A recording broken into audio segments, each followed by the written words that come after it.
BNP সরকার দুটি কাজ খুব গুরুত্ব সহকারে করবে এবং জোর দিয়ে করবে, এবং করতে গিয়ে সফল হবে কি হবে না সেটা সময় বলে দিবে। তবে এক নম্বর যে কাজটা করবে সেটা হলো জুলাই আন্দোলন যারা করেছে তাদের বিচার, এবং জুলাই বিপ্লবী যারা আছে তাদেরকে বিচারের মাধ্যমে ফাঁসিতে ঝুলানোর ব্যবস্থা করা। আর দুই নম্বর হলো আওয়ামী লীগের রাজনীতিকে 100% একদম আগের মতো সক্রিয় করা। এই জন্য ইন্ডিয়া থেকে শেখ হাসিনাকে বাংলাদেশে ফিরিয়ে নিয়ে আসবে, এবং শেখ হাসিনাকে ফিরিয়ে নিয়ে আসার মাধ্যমে আবার আওয়ামী লীগের সভানেত্রী শেখ হাসিনা হবে। এখন বিএনপি সরকারে আসার পরে এই দুটি কাজ তারা সর্বোচ্চ গুরুত্ব দিয়ে যে এনি হাউ কেন করবে, এই করার মাধ্যমে বিএনপির ভবিষ্যৎ আগামীতে কি হবে, কেন বিএনপি এটি করতে বাধ্য, এবং বিএনপি করে এই যে দুইটা খুবই সেন্সিটিভ কাজ, এটা করে বিএনপির আদৌ কি লাভ, এবং তারা এটা করতে গিয়ে তাদের শেষ পর্যন্ত পরিণতি কোন দিকে যাবে, এবং আগামীতে আবার নতুন কোনো বিপ্লব আদৌ হবে কিনা। নাম্বার 1, বর্তমান স্বরাষ্ট্রমন্ত্রী সালাউদ্দিন আহমেদ তিনি বলেছেন, একটি ইঙ্গিত দিয়েছেন যে 5 আগস্টে সংগঠিত বিপ্লবের সময়ে যে পুলিশ স্থাপনা এবং পুলিশের উপরে যে হামলা হয়েছে, পুলিশ হত্যা করা হয়েছে এবং থানায় যে হামলা করা হয়েছে, এইটার বিচার করা হবে, এরকম একটা ইঙ্গিত তিনি দিয়েছেন। নাম্বার 2 হচ্ছে আন্তর্জাতিক অপরাধ ট্রাইব্যুনালের যে চিফ প্রসিকিউটর তিনি ঘোষণা দিয়েছেন যে তাজুল ইসলামের সময়ে যে মামলার রায়গুলো হয়েছে সেই মামলা পুনর্বিবেচনা করা হবে, রায় পুনর্বিবেচনা করা হবে, পুনর্বিশ্লেষণ করা হবে। নাম্বার 3 হচ্ছে জুলাই গণ অভ্যুত্থান অধ্যাদেশ বা আদেশ, এটি শুনানির জন্য আগামী 1 মার্চ দিন তারিখ ধার্য করা হয়েছে পুনরায়। আর নাম্বার 4 হচ্ছে পিলখানা দিবসে নতুন প্রধানমন্ত্রী তারেক রহমান পিলখানা পরিদর্শনে গিয়েছেন। পিলখানায় যে হত্যাকাণ্ড সংঘটিত হয়েছিল সেখানে শহীদ সেনা অফিসারদের কবর জিয়ারত করতে গিয়েছেন, সাথে করে তিনি নিয়ে গিয়েছেন বর্তমান রাষ্ট্রপতি শাহাবুদ্দিন চুপ্পুকে। এই যে 4টি বিষয় আমি আপনাদেরকে বললাম এবং শিরোনাম হলো, এই 4টি বিষয়ের গুরুত্ব কি আপনারা অনুধাবন করতে পারছেন? একটু চোখ বন্ধ করে বিশ্লেষণ করুন তো, একটু গবেষণা করুন তো। আমরা যদি প্রথমটা দিয়ে শুরু করি, যে সালাউদ্দিন আহমেদের যে বক্তব্য, যে ইঙ্গিত, অর্থাৎ তিনি জুলাই গণ অভ্যুত্থানে পুলিশদের এবং থানায় যে আক্রমণ হয়েছিল সেইটার তদন্ত করবেন এবং সেটার বিচার করবেন। মানে কি দাঁড়ালো? মানে জুলাই বিপ্লবীদের ফাঁসিতে চড়ানোর ইঙ্গিত তিনি দিলেন। হাসনাত, সাজিস, নাহিদ, এই সমস্ত যারা ছিল, যারা নেতৃত্ব দিয়েছে সামনে থেকে, তাদেরকে হুকুমের আসামি করে তাদের বিচারের মুখোমুখি করা এবং তাদেরকে ফাঁসির আদেশ দেয়া বা হেনস্থা করা, জেলখানার ভিতরে বন্দী করা। উদ্দেশ্যটা কি? উদ্দেশ্য হচ্ছে তাহলে তারা আওয়ামী লীগের মতো পুনরায় নিজেদের সমস্ত কাজ বিনা বাধায় সব করে যেতে পারবে।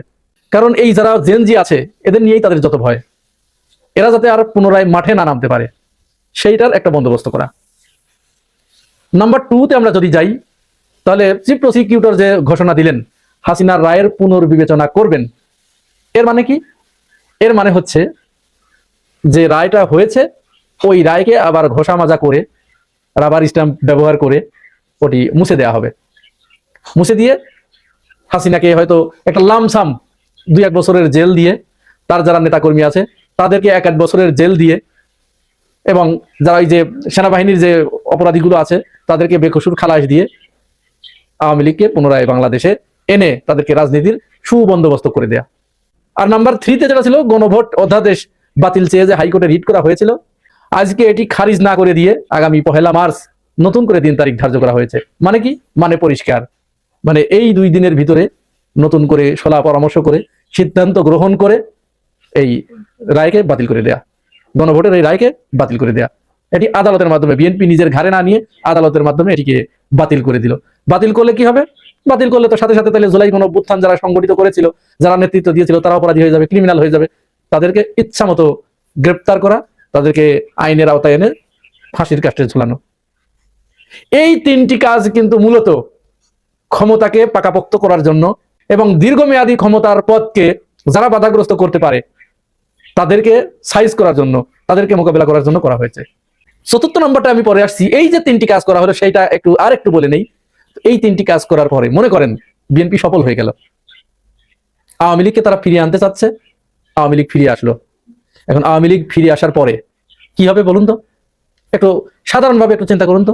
আওয়ামী লীগ ফিরে আসার পরে প্রথমে কি জামাত ইসলামকে ধরবে, এনসিপি কে ধরবে? না, এটা কিন্তু ভুল ধারণা। জামাত ইসলাম এবং এনসিপি হচ্ছে তাদের রাজনৈতিক প্রতিপক্ষ, তাদের সাথে রাজনৈতিক শত্রুতা আছে, তাদের দেখবে পরে ক্ষমতায় এসে। কিন্তু তারা প্রথমে ফিরে এসেই যে কাজটি করবে, তারা তাদের যে ব্যবসা প্রতিষ্ঠান ছিল, যে স্থাপনা ছিল, যে ঘর বাড়িগুলো ছিল, এইগুলো আগে উদ্ধার করার জন্য মরিয়া হয়ে উঠবে। কথা মাথার ভিতরে ঢুকছে না? আরো সহজ করে বলি, আওয়ামী লীগ বিদায় নেবার পরে আওয়ামী লীগের যে সমস্ত ব্যবসা প্রতিষ্ঠানগুলো ছিল, তাদের যে স্থাপনাগুলো ছিল, তাদের যে জায়গা জমি ছিল, দখলে নিয়েছে কারা? যে যে জায়গায় আওয়ামী লীগ ভোগ করতো, এটা দখলে কারা নিয়েছে? বিএনপির লোকজন নিয়েছে, যুবদল, ছাত্র দল, কৃষক দল, শ্রমিক দল, এরা নিয়েছে, এক এক জায়গায় ভাগ করে নিয়েছে। তো তাহলে খুব স্বাভাবিক ব্যাপার এটা, যে তারা এসে আগে তাদের রুজির ব্যবস্থা তো আগে করতে হবে নাকি? মনে করেন কেউ আমাকে আমার বাড়ি থেকে তাড়িয়ে দিল, আমার প্রতিবেশী 4-5 জন মিলে, এখন আমি সুযোগ পেলাম, সুযোগ পেয়ে ফিরে আসলাম, ফিরে এসে কি আমি আক্রমণ করব, নাকি আগে যারা আমার বাড়িতে বসে আছে সেই বাড়িতে গিয়ে আমি উঠবো? কোনটা?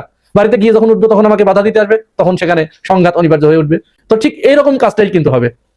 তারা এসে যারা যারা তাদের যে রেখে যাওয়া সম্পদ, ব্যবসা প্রতিষ্ঠান, স্থাপনা, বাড়িঘর যারা দখলে আছেন, তারা পিঠের চামড়া বাঁচানোর জন্য এখনই প্রস্তুতি নেন। কিভাবে বাঁচাবেন? আমরা মেনে নিলাম, আমরা দেখছি বিএনপি আওয়ামী লীগকে ফিরিয়ে আনছে, সাধুবাদ জানাই, আসুক আওয়ামী লীগ আসুক, আমরাও চাচ্ছি এখন আওয়ামী লীগ আসুক। তাহলে এসে মার তো শুধু জামাত আর এনসিপি একা খাবে না, আগে খাবে বিএনপির নেতাকর্মীগুলো। আর আপনারা একটা জিনিস দেখেছেন, মনে করেন যে 91 সালের পর থেকে এই 2024 সাল পর্যন্ত একটু মিলান তো, একদল ক্ষমতা থেকে যাওয়ার পরে কোনো নেতা মার খেয়েছে? না, মার খায় নাই তো ভাই, কোনো নেতা মার খায় নাই। আওয়ামী লীগের সমস্ত নেতা কর্মীরা যেমন রাতের অন্ধকারে কর্মীদেরকে না জানিয়ে, শেখ হাসিনা তার কর্মী বাহিনীদেরকে কোনো কিছু না জানিয়ে তিনি একা একা পালিয়ে চলে গেছেন না, তারপরে আস্তে আস্তে সময় বুঝে তার অন্যান্য নেতারাও চলে গেছে, কর্মীগুলো এখন এখানে মার খাচ্ছে। এই কাণ্ডটাই ঘটবে। আওয়ামী লীগ যখন মার শুরু করবে বা প্রচন্ড একটা আন্দোলন হবে, তীব্র আন্দোলনের মুখে বিএনপি যখন সরকার কলাপস করবে, খসে পড়বে, তখন তো অন্যরা আর কেউ সহযোগিতা করবে না। কারণ এই যে গাদ্দারি, এই গাদ্দারির কারণে অন্য কেউ আর তখন সহযোগিতা করবে না। এটাই স্বাভাবিক, খুব স্বাভাবিক এটা। তখন কি হবে? নেতাগুলো সব চলে যাবে, কিন্তু রাতের অন্ধকারে সব পালিয়ে চলে যাবে। কারণ তারা এই যে বিএনপির যে সমস্ত ছোট ছোট নেতারা, আপনারা নেতাকর্মীরা 2-4 পয়সা চাঁদাবাজি করে দুর্নাম কামাচ্ছেন, তো এই 2-4 পয়সা চাঁদাবাজি করে তারা আপনি বিদেশে সম্পদ করতে পারবেন না, বাড়ি গাড়ি কিনতে পারবেন না। এখানে চাঁদাবাজি হবে, লুটপাট হবে, নেতারা করবে।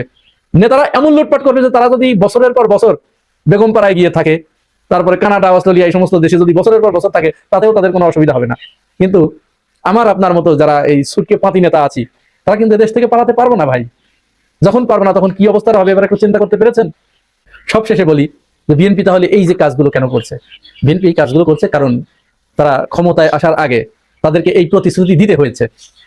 হ্যাঁ, এই প্রতিশ্রুতি তাদেরকে দিতে হয়েছে যে নির্বাচনের আগে আপনারা দেখেছেন বিএনপির সমস্ত নেতারা তারা প্রকাশ্যে ঘোষণা দিয়েছে যে তারা ক্ষমতায় আসলে আওয়ামী লীগের মামলাগুলো রহিত করবে, মামলাগুলো সব প্রত্যাহার করে নেবে।